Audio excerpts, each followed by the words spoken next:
Hello students, कैसे हैं आप सभी। उम्मीद करता हूँ आप लोग बढ़िया होंगे। और आप सभी को सबसे पहले रक्षाबंधन की हार्दिक शुभकामनाएं। आप उम्मीद करता हूँ आप लोगों ने बहुत अच्छे से मनाया होगा। तो स्टूडेंट्स, आज मैं आप लोगों का जो मेजर प्रॉब्लम है, ठीक है, जो मेजर डाउट है कि सर अगर मैंने एनआईएस बोर्ड में एडमिशन ले लिया तो हमें कहाँ से पढ़ना है, इसका सिलेबस क्या होता है, क्या सीबीएसई के जैसा ही इसका सिलेबस होता है या सीबीएसई से डिफरेंट होता है, इसमें क्या आता है, कितने नंबर का कौन सा चैप्टर है। सर इसका मुझे कोई आइडिया नहीं है। यस, मुझे पता है कि आप लोगों के सबसे ज्यादा प्रॉब्लम्स यही हैं और सबसे ज्यादा कमेंट में यही क्वेश्चंस पूछे गए हैं कि सर इसका सिलेबस हमें कहाँ से मिलेगा, इसके जैसे चैप्टर्स का वेटेज क्या है, हमें क्या पढ़ना है क्या नहीं पढ़ना है। और रियलिटी में बताऊं कि अगर आपने सही ढंग से सही सिलेबस को फोकस नहीं किया तो इतने कम समय में इसको क्लियर कर पाना बहुत मुश्किल होता है। ठीक है, तो चलिए मैं आप लोगों को एक एक चीज बताऊंगा यहाँ पर कि किस चैप्टर का आप ज्यादा पढ़ना है, किस चैप्टर को कम पढ़ना है, किस चैप्टर का कितना ज्यादा वेटेज है और कौन कौन सी चीजें आएंगी कौन सी चीजें नहीं आएंगी, क्या सीबीएसई के जैसा ही इसका सिलेबस होता है या सीबीएसई से डिफरेंट होता है। ठीक है, तो सारी बातें यहाँ पर देखेंगे। तो सबसे पहले मैं आप लोगों को लेकर के चलता हूँ एनआईएस बोर्ड की ऑफिशियल वेबसाइट पे और वहां से सारी चीजें हम लोग देखेंगे। इसका सैंपल पेपर और पीवाईक्यू पेपर भी यहाँ पर हम लोग देखेंगे। ठीक है, तो सबसे पहले आप लोगों को क्या करना है, इस तरह से क्रोम पे चलना है। ठीक है, ये मैंने ऑन किया। ठीक, उसके बाद हम लोग जो है यहाँ पर सर्च करेंगे एनआईएस बोर्ड। तो एनआईएस पहले से यहाँ पर है। ठीक है, और ओके करेंगे। ये एनआईएस बोर्ड की ऑफिशियल वेबसाइट पे है हम लोग। ठीक है, इसको थोड़ा सा हम लोग जूम करते हैं और उसके बाद थोड़ा सा यहाँ पर नीचे आएंगे ऐसे। अब आप लोग यहाँ पर देखोगे कि आप लोगों को साफ साफ ये दिख रहा होगा ऑनलाइन कोर्स मटेरियल। ठीक है, एनआईएस बोर्ड पे, तो यहाँ पे हम लोग क्लिक करते हैं एनआईएस बोर्ड की कोर्स मटेरियल पे। ठीक, फिर इसके बाद थोड़ा सा यहाँ पर आएंगे। यहाँ पर आप लोग देखोगे, हाँ ये यहाँ पर आप लोग देखो। ठीक, तो यहाँ पर दिया होगा सीनियर सेकेंडरी कोर्स और सेकेंडरी कोर्स। सेकेंडरी कोर्स मतलब क्लास 10th के लिए है और सीनियर सेकेंडरी कोर्स यानी क्लास 12th के लिए है। तो मैं अभी 10th के लिए लेकर के चलता हूँ आप लोगों को, क्लास 10th के लिए। ठीक, तो सेकेंडरी कोर्स पे मैं क्लिक करता हूँ, तो ये हो गया सेकेंडरी कोर्स। ठीक, यहां से अब आप यहाँ पर देखो, चेक करो, यहाँ पे आपको यहाँ पर दिया गया है syllabus, bifurcation, sample questions paper, making scheme and QPD of secondary course. तो मैं यहाँ पर अभी क्लिक करता हूँ यहाँ पे। ठीक है, अब आपके सामने यहाँ पर 3 कॉलम्स बन करके आए हुए हैं जो आप अपने सामने देख पा रहे हो। ठीक है, ये 3 कॉलम्स यहाँ पर बन के आए हुए हैं। हटो, हाँ ऐसे। तो यहाँ पर आप लोगों को एक एक कॉलम्स के बारे में यहाँ पर आपको डिटेल्स में लेकर चलूंगा। ठीक, तो यहाँ पर आपका सिलेबस दिया गया है। ये वाले फर्स्ट कॉलम में आपको सिलेबस के बारे में बताया गया है। यहाँ पर आपको सिलेबस मिलेगा। मान लो यहाँ से मैं लेता हूँ आपका मैथमेटिक्स ले रहा हूँ। ठीक, जैसे मान लो जो भी आपका सब्जेक्ट है, सपोज करो मैंने यहाँ पर ले लिया मैथमेटिक्स। इसको थोड़ा सा डाउनलोड करेंगे ऐसे। ठीक है, मैथमेटिक्स पे, और इस तरह से आपके सामने ये पीडीएफ खुल करके आएगी।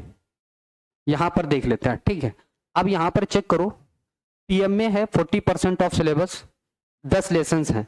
तो देखो यहाँ पर जो ऑन डिमांड या स्ट्रीम 2 में जो एडमिशन लेंगे बच्चे, ठीक है, किसमें, स्ट्रीम 2 में, उनको टीएमए वाला सिलेबस नहीं पढ़ना है। बहुत ध्यान से पढ़िएगा, जो भी मैं चीजें बता रहा हूँ बहुत ध्यान से देखिएगा। ठीक है, बहुत ध्यान से। तो स्टूडेंट जहां पर आपको दिख रहा है टीएमए 40% है सिलेबस, 10 लेसन इसमें है, तो टीएमए वाले बच्चों को ये नहीं पढ़ना है। मतलब जो अक्टूबर में स्ट्रीम 2 में एडमिशन ले रहे हैं, ठीक है, स्ट्रीम 2 वालों को, किन किन को, स्ट्रीम 2 वालों को ये सिलेबस नहीं पढ़ना है। समझ में आएगी नहीं। अब ये स्ट्रीम 2 स्ट्रीम 1 क्या है, जब आप एडमिशन लोगे तब आपको वहां से पता चलेगा। देखो स्ट्रीम 2 में वो बच्चे एडमिशन लेते हैं जो कंपार्टमेंट के लिए दे रहे हैं या फिर जो बच्चे फेल हो गए हैं, ठीक है, क्लास 10th में, उन बच्चों के लिए स्ट्रीम 2 में एडमिशन लेना होता है। ठीक, और स्ट्रीम 2 वाले बच्चों को टीएमए नहीं पढ़ना है। बहुत ध्यान से देखिएगा, इसलिए मैं एक एक बात को बहुत ही क्लियर बता रहा हूँ, ठीक है। अगर आप गलत डायरेक्शन में मेहनत करोगे तो उसका रिजल्ट कुछ नहीं आएगा, बात समझ लीजिए। गलती हो जाएगी, आप पछताओगे, नंबर भी खराब आएंगे और पैसे भी चले जाएंगे। तो बहुत ध्यान से चीजों को सुनिएगा। आप लोग पूरी जानकारी नहीं लेते हो और ना तो मेरा पूरा वीडियो देखते हो, उसको देखने के बाद आप लोग छोड़ के चले जाते हो, उसको लाइक भी नहीं करते हो, ना तो सब्सक्राइब करते हो। ये बहुत गलत बात है। मैं आप लोगों की इंफॉर्मेशन के लिए ही ये सारी वीडियो बना रहा हूँ, आप लोगों तक इंफॉर्मेशन पहुंचाने के लिए। और आप लोग शेयर कर दिया करो जिनको इसकी आवश्यकता है, ठीक है। और लाइक चैनल को सब्सक्राइब भी कर लिया करिए, ठीक है। तो आते हैं अपने यहाँ टॉपिक पे। तो मैंने क्या बताया, हर एक बात को बहुत ही गौर से समझिएगा। जो बच्चे कंपार्टमेंट देना चाह रहे हैं या जो बच्चे फेल हो गए हैं क्लास 10th में, वो स्ट्रीम 2 में एडमिशन लेंगे, ठीक है। और स्ट्रीम 2 वाले बच्चों को टीएमए वाला पोर्शन जो कि 40% होता है, ये नहीं पढ़ना है, ठीक है। अब बात करते हैं कॉलम सेकंड वाले में यहाँ पे। तो यहाँ पर जो बाकी का बचा हुआ 60% सिलेबस है वो आपको पढ़ना रहेगा, यही आपके पेपर में आएगा, ठीक है। और भी आगे मैं डिटेल में बताऊंगा कि इसका वेटेज क्या है, किस हिसाब से नंबर आपको इंक्रीज करने हैं, कितना पढ़ना है, क्योंकि आपके पास समय तो है नहीं, ठीक। इतने सारे चैप्टर पढ़ने बैठोगे तो आप कंप्लीट नहीं कर पाओगे और हो जाओगे फेल, ठीक है। तो दोष मत देना, आप पहले बातों को पूरा अच्छे से सुनिए। तो यहाँ पे जो आपका सिलेबस है पब्लिक एग्जाम के लिए, देखो यहाँ पर दिया हुआ है, ठीक है। तो पब्लिक एग्जाम में आपका ये सिलेबस आएगा जो कि 60% है, ठीक। अब देखो यहाँ पर कौन कौन से सिलेबस हैं, आप लोग देख लो। जैसे आप लोग पूछते हो कि क्या सर ये सीबीएसई से डिफरेंट है, तो देखो बिल्कुल सीबीएसई से डिफरेंट नहीं है। मतलब कुछ चीजें आपको मैच करेंगी, कुछ चीजें उन्होंने 9th की भी मिला दी हैं, कुछ चीजें 10th की भी हैं, इसलिए थोड़ा सा डिफरेंट है सीबीएसई से। लेकिन ऐसा भी नहीं कि आपने बिल्कुल उस चीजों को नहीं पढ़ा है। तो जैसे आपका यहाँ पर है स्पेशल प्रोडक्ट एंड फैक्टराइजेशन, तो भैया फैक्टराइजेशन वगैरह आप पढ़ चुके हो क्लास 9th से लेकर के यहाँ तक। फिर है लीनियर इक्वेशन, तो लीनियर इक्वेशन क्लास एनसीईआरटी में भी है जो सीबीएसई बोर्ड में आता है। क्वाड्रेटिक इक्वेशन ये भी आप पढ़ चुके हो। अर्थमेटिक प्रोग्रेशन एपी ये भी आपके सीबीएसई बोर्ड से रिलेटेड ही है। Percentage and it's applications, percentage वगैरह आप क्लास 8th में पढ़ चुके हो। इंस्टॉलमेंट बाइंग ये आप लोगों ने अभी तक नहीं पढ़ा होगा, ठीक है, थोड़ा सा डिफरेंट है।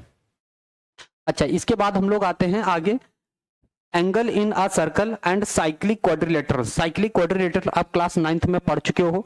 एंगल इन सर्कल ये भी आप क्लास 9th में कंप्लीट कर चुके हो। Seconds, tangents and their properties, seconds वगैरह क्लास 10th में आप लोग थोड़ा बहुत इंट्रोडक्शन तो जान ही चुके हो। कंस्ट्रक्शंस हालांकि क्लास 10th में सीबीएसई बोर्ड के अकॉर्डिंग डिलीटेड है, पर यहाँ पर वो आ रहा है तो आपको पढ़ना पड़ेगा। Coordinate geometry class CBSE board में भी है, इसमें भी है। यानी कौन कौन से चैप्टर्स मैच कर रहे हैं मैं उसके बारे में भी बता दे रहा हूँ, ठीक है। Perimeter and area of plane figure, तो प्लेन फिगर ये आप लोगों ने थोड़ा बहुत क्लास 8th में पढ़ा है, थोड़ा पढ़ लोगे हो जाएगा, ठीक। सरफेस एरिया एंड वॉल्यूम ये आपके सीबीएसई बोर्ड से रिलेटेड है। इंट्रोडक्शन टू ट्रिग्नोमेट्री ये भी आपके सीबीएसई बोर्ड से है। Trigonometric ratios of some special angle, तो ये भी आपके सीबीएसई बोर्ड से है, जो 9th चैप्टर है, ठीक। मेजर ऑफ सेंट्रल टेंडेंसी ये थोड़ा डिफरेंट है। इंट्रोडक्शन टू प्रोबेबिलिटी, तो प्रोबेबिलिटी आपके सीबीएसई बोर्ड में भी है। तो 2-3 चैप्टर यहाँ पर थोड़ा सा है, जैसे ये चैप्टर हो गया डिफरेंट है, ठीक है। ये थोड़ा सा डिफरेंट है लेकिन पढ़ चुके हो, बहुत ज्यादा नहीं है। बहुत ज्यादा डिफरेंट कौन सा है, बहुत ज्यादा डिफरेंट ये है। तो 2-3 ऐसे चैप्टर हैं जो कि आप लोगों ने शायद अभी तक नहीं पढ़े होंगे, ठीक है। बाकी सारा सिलेबस आपके एनसीईआरटी से जो पढ़ चुके हो और 9th और 10th का मिला करके है। तो अभी तक की मुझे लगता है आप लोगों का जो ये डाउट था कि क्लास 10th में क्या सिलेबस है मैथमेटिक्स में, तो ज्यादातर बच्चों का ये डाउट क्लियर हो गया होगा, ऐसा मैं उम्मीद करता हूं। अब देखिए बहुत ध्यान से सुनिएगा, बहुत काम की बात बताने जा रहा हूं। अगर आप ये सारे चैप्टर्स पढ़ने बैठोगे, अगर आप ये सारे चैप्टर्स पढ़ने बैठोगे तो अक्टूबर में आपका है पेपर और आप हो जाओगे फेल। कहने का मतलब है अगर आप सही स्ट्रेटेजी से, सही तरीके से, सही डायरेक्शन में मेहनत नहीं करोगे तो उस मेहनत का कोई फल नहीं आने वाला है, ये भी सोच लीजिए। अब आपको कैसे पढ़ना है, क्या करना है, कैसे हम उसको कवर करेंगे, ये भी मैं आपको बताऊंगा। थोड़ा सा धैर्य रखिए, बात समझ में आ गई। तो ये आपने देख लिया सिलेबस। जिन बच्चों को सिलेबस के बारे में जानकारी नहीं है उन बच्चों तक ये वीडियो जरूर शेयर कर दीजिएगा, क्योंकि ज्यादातर कमेंट्स और जो है हमारे व्हाट्सएप पे मैसेजेस इसी बात को लेकर के आए हुए हैं कि क्या सर हमारा जो है सीबीएसई बोर्ड से एनआईएस बोर्ड का जो सिलेबस है क्या वो सीबीएसई बोर्ड से एकदम डिफरेंट होता है? तो आप लोगों के सामने मैंने बता दिया, 3 चैप्टर ऐसे हैं जो कि आप लोगों ने अभी तक नहीं पढ़े हैं, बाकी सेम लगभग चैप्टर हैं जो 9th और 10th क्लास से रिलेटेड है। ठीक है, अब तक की आप लोगों की ये डाउट क्लियर हो गया होगा। ओके, तो इसी तरह से हर एक सब्जेक्ट के लिए है, एक्चुअली इसी तरह से हर एक सब्जेक्ट के लिए है। ठीक है, मैं थोड़ा सा बैक चलता हूं और हम आते हैं अपने टॉपिक पे। बात समझ में आई? आप लोगों ने सिलेबस देख लिया कैसे इसको करना है। अब मैं आप लोगों को ये भी बताऊंगा कि कहां से आपको इसका नोट्स मिलेगा और कैसे आप इसको पढ़ाई करोगे, कैसे डाउनलोड करोगे, क्योंकि पढ़ने के लिए तो कुछ तो होना ही चाहिए आपके पास। ठीक है, तो ये हो गया आपका सिलेबस, जो मैंने आप लोगों को सिलेबस बताया कि सिलेबस में क्या क्या चीजें आती हैं। चाहे तो आप एक और सब्जेक्ट दे सकते हो, जैसे मैं साइंस का ले रहा हूं। ठीक है, साइंस के चैप्टर में आपको क्या क्या पढ़ना है, क्या नहीं पढ़ना है, ये भी चीजें मैं यहाँ पर बता दे रहा हूँ। ठीक है, तो देखो मॉड्यूल फर्स्ट है। ठीक, मॉड्यूल फर्स्ट में जो आपका टीएमए है ये 40% का होता है, और ये उन बच्चों को टीएमए देना होता है जो फ्रेशर होते हैं। जो फ्रेशर जो है लर्नर होते हैं, क्लास 10th में एडमिशन लेते हैं, उनके लिए टीएमए, और 40% टीएमए से आता है, 60% इनको यहाँ से मिलता है। ठीक, तो ये फ्रेशर स्टूडेंट्स के लिए है। जो फ्रेशर लर्नर्स होते हैं जो क्लास 10th और 12th में एडमिशन लेते हैं, उनको टीएमए देना होता है। आप लोग फ्रेशर नहीं हो, मतलब जो कि फेल हो चुके हैं या कंपार्टमेंट वाले हैं या इंप्रूवमेंट वाले हैं, ये फ्रेशर नहीं है। ये स्ट्रीम 2 में एडमिशन लेंगे, और स्ट्रीम 2 वालों को ये वाले कॉलम से कोई मतलब नहीं है, तो आप इसको भूल जाइए। ठीक, अब आइए यहाँ पे जो पब्लिक एग्जाम है इस पर आपको फोकस करना है। ठीक, ये 60% है टोटल, इसमें 19 चैप्टर है, लेसन है। ठीक, 19 लेसन है। आप देख रहे हो, आप एटॉमिक स्ट्रक्चर आप क्लास 9th में पढ़ चुके हो, ये आप जानते हो अच्छे से। ठीक, एटॉमिक स्ट्रक्चर आप क्लास 9th में पढ़ चुके हो। फिर है पीरियोडिक क्लासिफिकेशन ऑफ एलिमेंट। ये हालांकि सीबीएसई बोर्ड में डिलीटेड है, लेकिन उसकी बुक में आपको मिल जाएगा, इजीली आप पढ़ सकते हो। केमिकल बॉन्डिंग, इसके बारे में आप लोग थोड़ा बहुत पढ़ चुके हो क्लास 9th और 10th में भी। ठीक है, सीबीएसई बोर्ड में तो बहुत ज्यादा डिफरेंट नहीं है, आप इसको भी समझ सकते हो। एसिड बेस एंड सॉल्ट आपके सीबीएसई बोर्ड में है। ठीक है, और आपके एनसीईआरटी बुक में भी ये चैप्टर मिल जाएगा। Force and motion class 9th में आप पढ़ चुके हो, तो बहुत ज्यादा इसमें यहाँ पर डिफरेंट नहीं होगा। ठीक है, थोड़ा बहुत है। ग्रेविटेशन आप क्लास 9th में पढ़ चुके हो, तो इसमें भी कोई प्रॉब्लम वाली बात नहीं होगी। Work and energy class 9th में आप पढ़ चुके हो, तो इसमें भी कोई प्रॉब्लम नहीं है। लाइट एनर्जी, ये थोड़ा सा चैप्टर डिफरेंट है। ठीक है, तो इसको आप पढ़ सकते हो यहाँ से। इलेक्ट्रिकल एनर्जी, ये भी आप जानते हो, electrical energy. Magnetic effect of electric current, ये आपकी सीबीएसई बुक में दिया हुआ चैप्टर है, तो ये भी आप पढ़ सकते हो। लाइफ प्रोसेस में कौन कौन सी चीजें हैं, तो देखो nutrition, transportation, respiration and excretion, तो भैया ये आपके सीबीएसई बोर्ड एनसीईआरटी बुक में है, और ये आप लोग पढ़ चुके हो। लाइफ प्रोसेस में कंट्रोल एंड कोऑर्डिनेशन, ये भी आपकी सीबीएसई बुक में है, एनसीईआरटी बुक में। रिप्रोडक्शन ये भी है, हेरिडिटी ये भी है, तो सेम चैप्टर्स हैं यहाँ पर। मेटल्स एंड नॉन मेटल्स ये भी है। कार्बन एंड इट्स कंपाउंड ये भी सीबीएसई बुक में है। नेचुरल एनवायरनमेंट ये भी है। ह्यूमन इंपैक्ट ऑन एनवायरनमेंट ये भी है। तो ये सारे चैप्टर्स आपके सीबीएसई बोर्ड से ही हैं, कोई भी इसमें डिफरेंट नहीं है। आप लोगों के सामने कोर्स मैंने खोल दिया, तो इसमें आप देख रहे हो मैथमेटिक्स में 2 या 3 चैप्टर ऐसे थे जो थोड़ा सा डिफरेंट थे। ठीक, उनको छोड़ भी दोगे तो भी आप पास हो जाओगे, चिंता वाली बात नहीं है। जिस बच्चे ने अच्छे से सीबीएसई का कोर्स कवर कर रखा है 9th और 10th का, तो बहुत प्यार से यहाँ पर पास कर सकता है, कोई बड़ी बात नहीं है। अब उन बच्चों के लिए है जिन्होंने अच्छे से नहीं पढ़ाई की है और उनको पास भी होना है इस एनआईएस बोर्ड में, तो कैसे पास करेंगे आइए देखते हैं यहाँ पर। ठीक है, तो उसको सही स्ट्रेटेजी से फॉलो करना रहेगा आपको। चलिए, तो अब आपको यह है कि आपको नोट्स कहां से मिलेंगे इसके। ठीक है, अब आपको क्वेश्चन पेपर में एक बार दिखा देता हूं, इसका क्वेश्चन पेपर कैसे बनता है। ठीक है, डिजाइन कैसे होता है। चलो ये कौन सा खोल दिया मैंने, जैसे ये हिंदी का है, हिंदी का प्रश्न पत्र मैंने खोला, इसको मैं थोड़ा सा बैक लेके जाता हूं, मैथमेटिक्स खोलता हूं। ठीक, चलो देखो, और हाँ मैंने मैथमेटिक्स में सारी चीजें, साइंस और मैथ मेरे YouTube चैनल NCERT लॉजिक, जहां से आप देख करके आए हो ये वीडियो, ठीक है, वहीं पे जाना, मेरे चैनल को सब्सक्राइब कर लो। आपको पूरे चैप्टर्स आपको डिटेल में एक्सप्लेनेशन मिलेंगे, PYQ क्वेश्चंस पेपर भी सॉल्व किए हुए मिलेंगे, तो वहां से भी आप देख सकते हो। चैनल को सब्सक्राइब जरूर कर लीजिएगा और दोस्तों को शेयर कर दीजिएगा, ठीक है, इतना तो कर ही सकते हो आप लोग। चलिए, तो मैथमेटिक्स का जो सिलेबस था, ठीक है, उसका हम लोग देखेंगे। तो भैया यहाँ पर चेक करो कि इसमें कैसे क्वेश्चन पेपर बन करके आता है। आप देखो यहाँ पर, देखो this question paper consist of 44 questions in all. तो जैसे सीबीएसई बोर्ड का क्वेश्चन पेपर होता है उससे थोड़ा सा डिफरेंट होता है। सीबीएसई बोर्ड में जो क्वेश्चन पेपर आते हैं वो 38 क्वेश्चंस होते हैं, ठीक, 20 एमसीक्यू, फिर उसके बाद section B, section C, section D ऐसे रहते हैं, ठीक। तो यहाँ पर थोड़ा सा डिफरेंट होने वाला है। यहाँ पर आपको टाइम कितना दिया जाएगा, टाइम कितना दिया जाएगा, 2.5 घंटे का टाइम रहेगा, याद रखिएगा। सीबीएसई बोर्ड में आपको 3 घंटे 15 मिनट का समय मिलता है, ठीक। यहाँ पर आपको जो टाइम मिलेगा वो 2.5 घंटे का मिलेगा, बहुत ध्यान से देखिएगा। दिस क्वेश्चन पेपर, ये मैथमेटिक्स का सिंपल है। This question paper consist of 44 questions in all. Total इसमें कितने क्वेश्चंस होंगे, 44 क्वेश्चंस होंगे। ऑल क्वेश्चंस आर कंपलसरी, सारे क्वेश्चंस कंपलसरी हैं, सभी आपको अटेम्प्ट करने हैं। Marks are given against each questions. Section A से अगर हम बात करें तो क्वेश्चन नंबर 1 से लेकर के 17 तक मल्टीपल चॉइस क्वेश्चंस हैं, एमसीक्यू। 1 से लेकर के 17 तक कितने हैं, क्या हैं, एमसीक्यू क्वेश्चंस पेपर आपको मिलेंगे। क्वेश्चन नंबर 18 से 28 तक ऑब्जेक्टिव टाइप क्वेश्चंस हैं, जो कि कैसे रहेंगे, 2 मार्क्स के हैं। और एमसीक्यू कितने मार्क्स का है, 1 मार्क्स का, ये यहां पर देखो दिया गया है, ठीक है।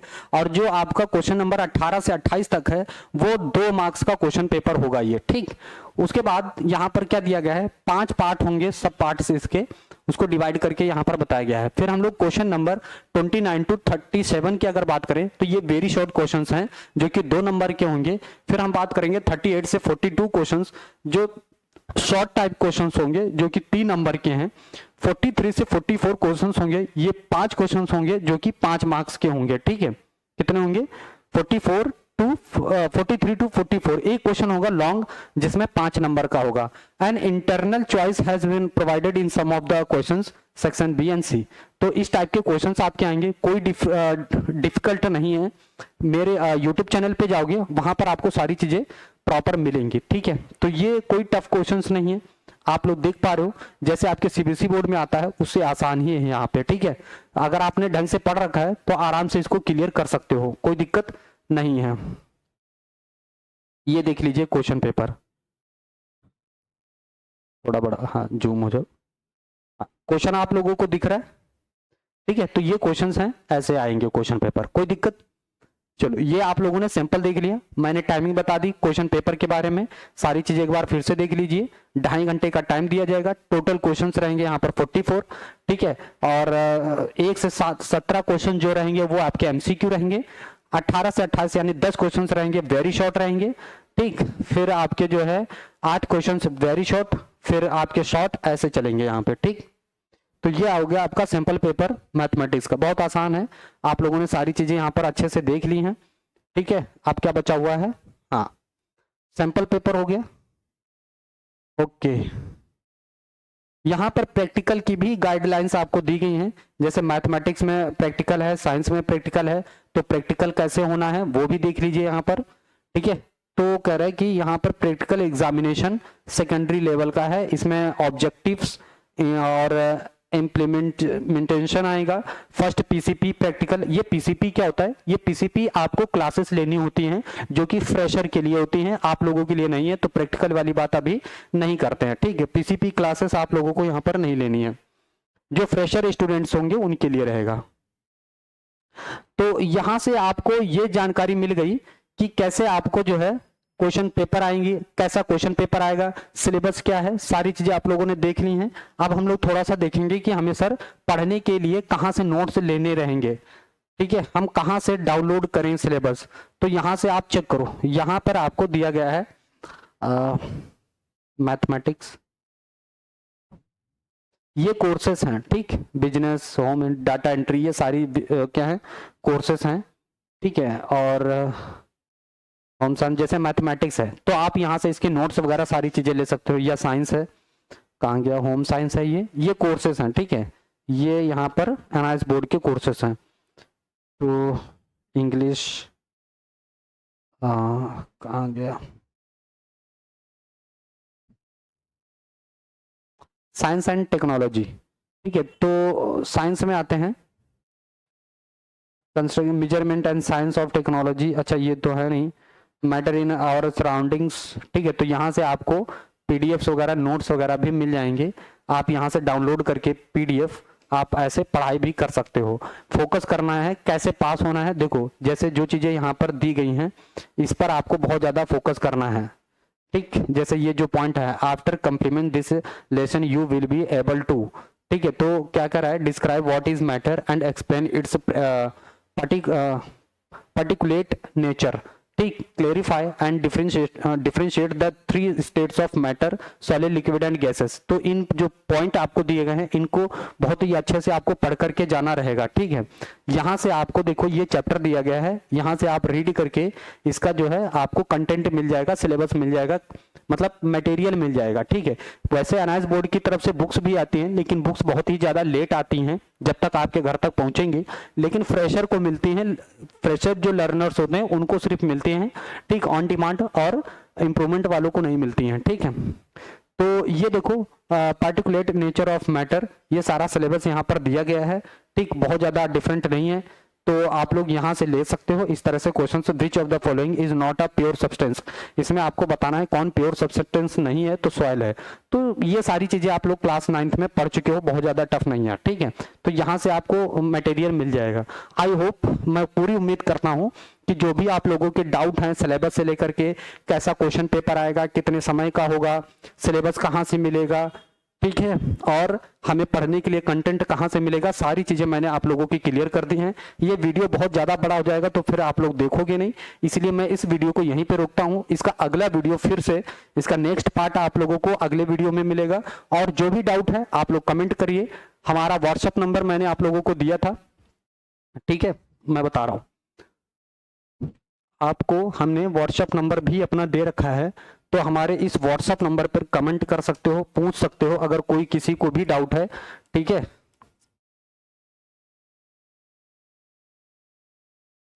ये हमारा व्हाट्सएप नंबर है, जिस बच्चे को कोई भी प्रॉब्लम हो रही है तो आप लोग यहां से पूछ सकते हो। ठीक है, कॉल कर सकते हो, पूछ सकते हो, दोनों मैसेज कर सकते हो, कॉल कर सकते हो। लेकिन एक रिक्वेस्ट है, आप लोग चैनल को सब्सक्राइब करके जाएंगे और दूसरे बच्चों तक ये जानकारी पहुंचाएंगे, उसको भी शेयर करेंगे। Thank you for watching my